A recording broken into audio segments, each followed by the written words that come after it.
ప్రేక్షక మహాశయులకు నమస్కారం. ఈరోజు మనతో అపూర్వమైనటువంటి విశిష్ట అతిథి ఉన్నారు. మనకి రమణ మహర్షి అరుణాచలాన్ని సుబ్రహ్మణ్యేశ్వర స్వామి అవతారం అని పిలిచేవారు. మరి మన గురువుగారు గిరిరావు గారిని వారి యొక్క ముక్కును చూసినప్పుడు అనేకమైన ఇంటర్వ్యూలు చేశాను నేను. వారి ముక్కును చూసినప్పుడు గరుత్మంతుడిలాగా ఆ చెవులు కూడా వెడల్పుగా, మీరు కూడా అబ్జర్వ్ చేసుకోండి ఇంటర్వ్యూ జరుగుతున్నప్పుడు, వినాయకుడు చెవుల్లాగా మహాజ్ఞానులకు మాత్రమే వెడల్పైన చెవులు ఉంటాయని మా గురువుగారు చెప్పేవారు. కాబట్టి వారి యొక్క మన యొక్క సందేహాల్ని వారి యొక్క అనుగ్రహ భాషణం చేసి వారి యొక్క అమూల్యమైనటువంటి అభిప్రాయాలు మనకు తెలియజేస్తారు. గురుగారు, ఇప్పుడు రానున్నది భాద్రపద మాసం, వినాయక చవితి, అందరికీ ఇష్టమైన పండుగ. సాధారణంగా ఏ పండుగ అయినా అందరికీ ఇష్టం ఉండదేమో, ఒక వర్గానికి ఉంటుందేమో. మన కృష్ణాష్టమి అందరికీ తొంటరి కృష్ణుడు కాబట్టి అందరికీ ఇష్టమే. ఆయనకంటే కూడా ప్రీతికరంగా చిన్నపిల్లలు చేసుకునే పండుగ. చక్కగా పెద్దవాళ్ళు, చిన్నపిల్లలు, యవనస్తులు అందరూ కూడా సమానంగా కేరింతలు కొడుతూ చేసేటటువంటి గణపతి ఆరాధన అది వస్తుంది. మరి అది వచ్చే ముందైనా తర్వాత అయినా అసలు గణపతి కళలోకి వస్తే ఏమిటి ఈ యొక్క అర్థం ఏమిటి, దాంట్లో పరమార్థం ఏంటి? చాలామంది మనకు సందేహాలు అడుగుతూ ఉంటారు. ఏమంటే నాకు ఈ దేవుడి కళ్ళలోకి వచ్చాడు, ఆ పాముల కళ్ళలోకి వచ్చినాయి. ఇలా విశేషించి ఇప్పుడు గణపతి నవరాత్రుల టైం కాబట్టి అలా అయినా రావచ్చు, లేదా మామూలుగా వస్తుందో. అసలు గణపతి కళ్ళలోకి వస్తే ఏమిటండి, ఆయన చెప్పదలుచుకున్నది ఏమిటి, లేకపోతే జరగబోయేది ఏమైనా సూచనప్రాయంగా వీళ్ళకి ఏమైనా కారణం ఉంటుందా, లేకపోతే యాదృచ్ఛికంగా వచ్చిందా, వస్తే ఫలితాలు ఏమిటి, కొంచెం మా ప్రేక్షకులకు తెలియజేయండి. ఇప్పుడు ఇందులో ప్రధానంగా చెప్పాల్సింది ఏంటంటే, మనకి ఈ జ్యోతిష్ శాస్త్రంలో హోరాశాస్త్రం అని, వాస్తుశాస్త్రం అని ఇవన్నీ ఎలా సంహితలు ఎలా ఉన్నాయో, శకున శాస్త్రం అని సంహితల్లో ఉంది. ఈ శకున శాస్త్రంలో ఏం చెప్తుందంటే, ఈ కళలకి ఫలితాలు, స్వప్న ఫలితాలు చెప్పేటప్పుడు ఏంటంటే ఒక 4 రకాల రిస్ట్రిక్షన్స్ చెబుతుంది. అవేంటంటే, నువ్వు నిరంతరం కోరుకుంటున్నది కాకూడదు.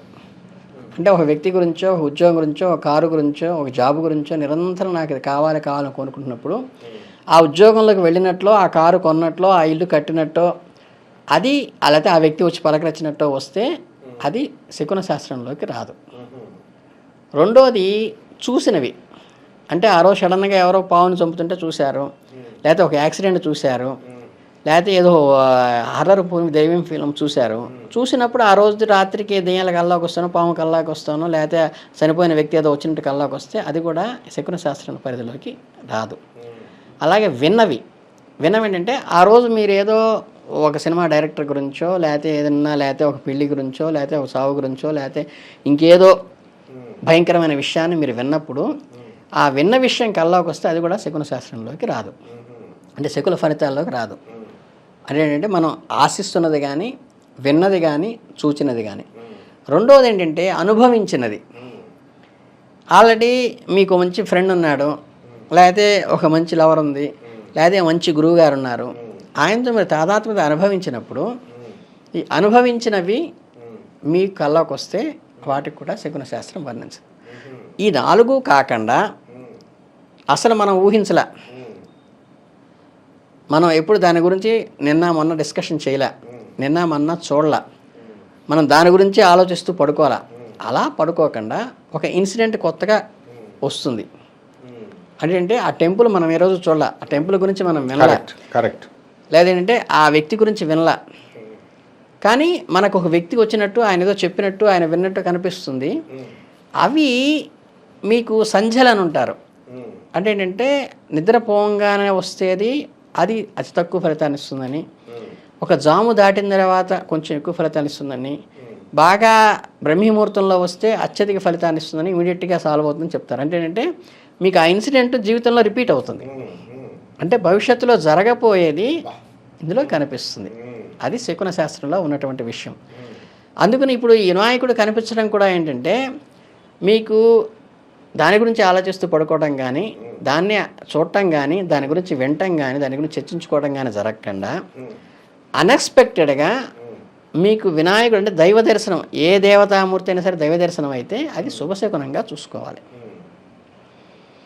అంటే మనకి ఏదైతే దేవత వస్తుందో దానికి ఇప్పుడు మనకి గ్రహాలైతే దేనికి కారకత్వాలు చెప్పారో, అట్లా ఒక్కో దేవతామూర్తి ఒక్కో దానికి కారకత్వంగా చెప్పారు. ఈయన గణాధిపతి.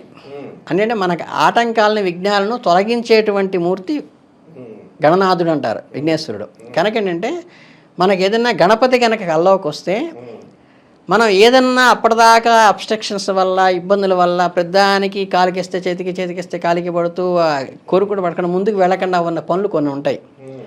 ఆ రోజు నుంచి అవి నీకు క్లియర్ అయిపోతాయని శుభసూచకంగా చెప్తారు. గణపతి వస్తే విఘ్నాలన్నీ పోతాయి. మనకి అప్పటిదాకా అబ్స్టికల్స్ ఏవైతే ఉన్నాయో అవన్నీ క్లియర్ అవుతాయని చెప్పేసి గణపతి మన కల్లోకి రావటం వల్ల వచ్చేటువంటి శుభమైన ఫలితమే తప్పితే అందులో ఏమీ దోషం లేదు. చాలామంది కావాలంటే ఈ రిస్ట్రిక్షన్స్ అన్ని ఫాలో అయ్యి అవును అది తెల్లారుజామున మీరు చెప్తున్నదే నాకు నా జీవితంలో జరిగింది గురుగారు. మేము రాజమండ్రిలో ఉండేవాళ్ళం. మా ఫాదర్ బ్రాటప్ అంతా రాజమండ్రి రైల్వే మిక్స్డ్ హై స్కూల్లో మేము చదువుకున్నాం. మాకు 6 కిలోమీటర్ల దూరంలో 5 కిలోమీటర్ల దూరంలో ధవళేశ్వరం ఉంటుంది. అందులో R&B క్వార్టర్స్ ఉంటుంది. అందులో ఒక ఇంజనీర్ గారు క్వార్టర్స్లో దిగారు. వాళ్ళు మాధవీలత మాధురిలత అని నా క్లాస్మేట్స్ వాళ్ళిద్దరు కవలపిల్లలు అనమాట ఆయనకి. అయితే నాకు తెలియదు ఇదంతా.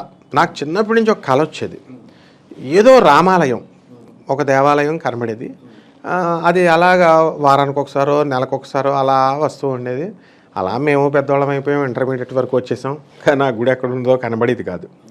ఒక రోజున ఏం జరిగిందంటే మేము ఇంటర్మీడియట్ చదువుకున్నప్పుడు ఈ అమ్మాయిలు మేమంతా బైపీసీ గ్రూప్లో చేరాం, గవర్నమెంట్ జూనియర్ కాలేజ్ రాజమండ్రి. అప్పుడు ఈ అమ్మాయిలేమో పొట్టిగా ఉండేది, వీళ్ళు కొంచెం 4 feet ఉండేవారు. వీళ్ళ చెల్లి కొంచెం పొట్టిగా ఉండేది. సరదాగా మేము జోకులు వేస్తూ ఉంటాం కదా అమ్మాయిలతో కాలేజీలో. అందుకని నేనేమనేవాడిని అంటే, నువ్వు డాక్టర్ అయిన తర్వాత ఆపరేషన్ చేసినప్పుడు భూమికి ఇంతే ఉన్నావు, 3 అడుగులే ఉన్నావు, టేబుల్ వేసుకున్నావు, స్టూల్ వేసుకున్నావు, నువ్వు ఆపరేషన్ చేయాలా అని చెప్పాను. అని చెప్తే ఆ అమ్మాయి వెళ్ళి వాళ్ళ డాడీకి చెప్పింది. ఆయన జీపీఎస్కి వచ్చేసాడు. వేసుకొచ్చేసి ప్రిన్సిపల్కి కంప్లైంట్ ఇచ్చాడు, ఇలాగా ఈ అబ్బాయి ఏడిపిస్తున్నాడు అమ్మాయిని మా అమ్మాయిలని అని. ప్రిన్సిపల్ గారు ఏం చెప్పాడు, వాడు మెరిట్ స్టూడెంట్, వాడు ఎవరిని ఏమండో డీసెంట్ పర్సను అని నన్ను పిలిపించారు. ఏంట్రా జరిగిందంటే, అంతే కదా సార్, అమ్మాయి హైట్ తక్కువ ఉంది, నాకు డౌట్ వచ్చింది, పొడుగ్గా మేమంతా పొడుగ్గా ఉన్నాం, ఈ అమ్మాయి మరి ఆపరేషన్ చేస్తే స్టూల్ అందాలి కదా బెంచ్, అందుకని స్టూల్ వేసుకొని ఆపరేషన్ చేస్తుందా అని అడిగాను సార్ అన్నాను. అన్న తర్వాత ఈ అబ్బాయి చాలా మంచోడు అని చెప్పగానే ఆయన నాన్నగారు కూడా నవ్వుకొని, సరే నువ్వు రావా అమ్మాయి ఇంటికి అని చెప్పి ఆ జీప్లో ఎక్కించుకెళ్ళాడు సార్ నన్ను వాళ్ళ ఇంటికి. అప్పుడు నాకు ఆ దేవాలయం కనబడింది సార్, రామాలయం. ఆ క్వార్టర్స్లో ఆ కాలనీలో వాళ్ళు ఇంటర్నల్గా మాకు రైల్వే క్వార్టర్స్లో మాకు రామాలయం ఉంటుంది, రైల్వే ఆఫీసర్స్ కట్టింది, రైల్వే వాళ్ళకి కట్టుకున్నది. అది R&B క్వార్టర్, రైల్వే క్వార్టర్స్లో ఎలాగైతే మాకు గుడి ఉందో అలాగే వీళ్ళు కూడా కట్టుకున్నారు R&B వాళ్ళు. ఏది రామాలయం, ఈ రామాలయం ఎక్కడుందా అనుకునేవాళ్ళు. ఆయన తీసుకెళ్ళిన తర్వాత అప్పుడు చూసి, అంకుల్ ఇదిగో ఇక్కడ ఇది నాకు రోజు కళ్ళలోకి వస్తున్నాను, మళ్ళీ కామెడీ చేస్తున్నావు నువ్వు అంటాడు ఆయన. అలాగా కళల్లో నిజంగానే మీరు అన్నట్టు కళలు వస్తాయి, అవి తప్పకుండా మెటీరియలైజ్ అవుతాయి. రానున్న కాలంలో అవి జరుగుతాయి. బ్రహ్మాండంగా చెప్పారు గురువుగారు. మీకు కూడా ఏమైనా మీ కాలేజీ గొడవలు విశేషాలు మా ప్రేక్షకులకు చెప్పండి.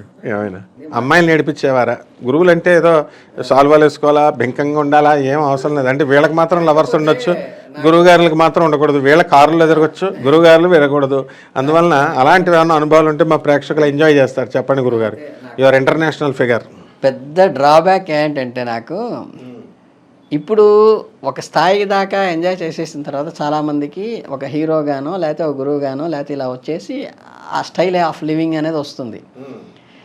నాకు అది అదృష్టమో తెలియదు, కానీ నేను హై స్కూల్స్ మరి ఎలిమెంటరీ స్కూల్ చదువుతున్నప్పుడు ఆయన నన్ను గౌరవించేవాళ్ళు, హెడ్ మాస్టర్ గారు.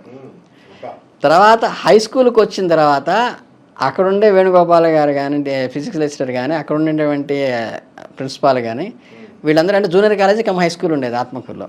వాళ్ళందరూ నన్ను గౌరవించి వాళ్ళు ఏదైనా చేసుకోవాలంటే, అంటే ఆయన అక్కడ శివాలయానికి వెళ్ళి అక్కడ మేలచెరి శివకుమార శర్మ గారి దగ్గర ఆత్మకూరులో చేసుకోవాలంటే ఆయన అక్కడ కూర్చుని మా 9th క్లాస్ B సెక్షన్లో ఆయన ఉంటారు, గిరి అని, అబ్బాయిని పిలుచుకురానని, ఇద్దరం కలిసి చేసుకునేవాళ్ళం. అలాగే మా హై స్కూల్ మా ఇంటర్మీడియట్లోకి వచ్చిన తర్వాత మా కౌశల్య మేడం కానీ వీళ్ళందరూ కూడా అప్పటికే నన్ను గౌరవిస్తూ ఈ స్పిరిచువల్ లైన్లోనే చూశారు తప్పితే వాళ్ళ స్టూడెంట్గా చూడాలి. మీరు బార్న్ ఆధ్యాత్మికవేత్త. ఆ తర్వాత నేను డిగ్రీలో SRG కాలేజీ వెళ్తే అక్కడ లెక్చరర్స్ కానీ, KV సుబ్బయ్య గారు కానీ వాళ్ళందరూ కూడా ఈ రోజుకి కూడా వాళ్ళు విపరీతంగా ఆ గురుతర భావంతోనే నన్ను చూస్తున్నారు తప్పితే, నాకు విడిగా ఏంటంటే ఆ ఎంజాయ్మెంట్కి దానికి ఏదో సినిమాలో చెప్తారు టైట్గా ఏంటంటే నాకు ఎక్కడ ఆస్కారం లేకుండా పోయి చివరికి నేను అంటే ఇప్పుడు నాకు తెలుసుకుంటే నవ్వు వస్తుంది. నేను డిగ్రీలో అందరూ క్లాస్మేట్స్ అందరూ ఆటోగ్రాఫ్లు రాసుకుంటారు. ఆటోగ్రాఫ్లో నేను ఆడపిల్లలకి కానీ మగపిల్లలకి రాసిందంటే ఉపదేక్షంతితే జ్ఞానం జ్ఞానిన తత్వదర్శన. ఈ టైపులో నేను చేసిన ఆటోగ్రాఫ్లన్నీ కూడా మొత్తం మా ఫ్రెండ్ సర్కిల్కి కూడా ఇప్పుడు నాతో పాటు డిగ్రీ చదివిన వాళ్ళకి ఇప్పుడు చూస్తే వాళ్ళ ఆటోగ్రాఫ్లో ఈ టైపులోనే ఉంటాయి. చివరికి ఒక అమ్మాయి ఎవరో రాసి, గిరి గారు మీ చాదస్తవ భావాలను వదిలి మీరు మాతో పాటు నడవాలని చెప్పి మమ్మల్ని అందరినీ కోరుకుంటున్నాము అని కూడా. అంటే ఏంటంటే అపరిచితుల్లో నామం పెట్టుకొని విక్రమ్ ఉన్నట్టు ఉన్నారు మీరు. ఆయన కూడా అంతే రూల్స్ అనేవారు, రూల్స్ మాస్టర్. మొత్తం ఈ elementary school, high school, degree up to అలాగే నడిచింది.